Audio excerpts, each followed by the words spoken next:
course, the investigation here where everything ended has pretty much wrapped up. At its peak, there were about 9 squad cars out here, 2 K-9 units searching these grounds to try and find the suspect, but they have just cleared the scene. They towed the vehicle that was stolen moments ago. We have some video of that we want to show you.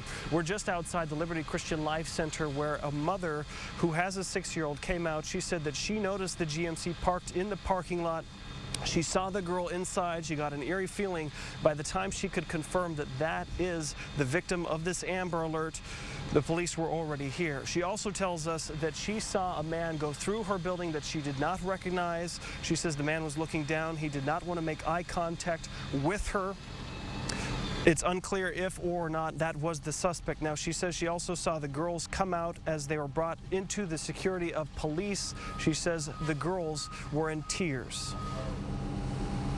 A few minutes later, they pulled both of the little girls out of the car, and they were, screaming and crying because they were scared and everything. But so far, from what I know so far, that both of the girls are fine. They were just crying, they were scared. They're still looking for the suspects that took him, so I don't know if it was the man that I saw or not, because they didn't have a description of what he was wearing or anything. But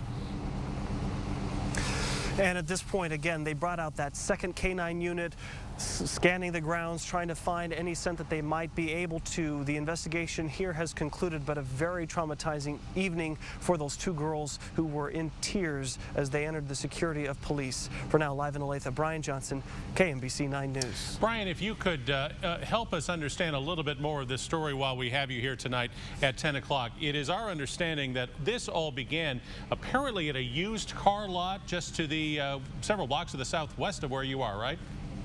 That's right. It's about a mile, like you said. It started in a used car lot. We're told that a man had broken into that car lot. The Santa Fe is its name. He had stolen some keys from inside the building. He had acquired the keys that went to one of the vehicles. He was trying to get out of the parking lot, rammed the gate. That's when someone who was walking by noticed, thought it was suspicious, confronted the man, asked him, "What are you doing?" He left the car and he walked down about a block and a half from that used car lot, ended up at a tire store. Saw the GMC in the parking lot there, and that is when he jumped inside the car that was running. There were 2 kids in the back seat, and he drove, and the scene ended here where he ditched the car and the kids were found safe tonight. We'll send it back to you. I know in an earlier report, Brian, you mentioned that a police K-9 unit was busy in that particular part of Olathe. Is that work done right now, or does it continue, or do you know? Yeah, they finished up with the K-9 units. A moment ago, we were able to speak with a sergeant in charge of the 2 K-9 units. Originally, there was just 1. They brought out a second. They had been searching on the north side of this apartment complex and on the east and west. They have finished their search here. The sergeant told me that it was concluded. He wouldn't say what that meant, if they found a trail or if they didn't, or if he was in custody and what that meant, but he did say their work here for now is done, and they finished towing that GMC from here. Chris? But that search continues. Brian Johnson there.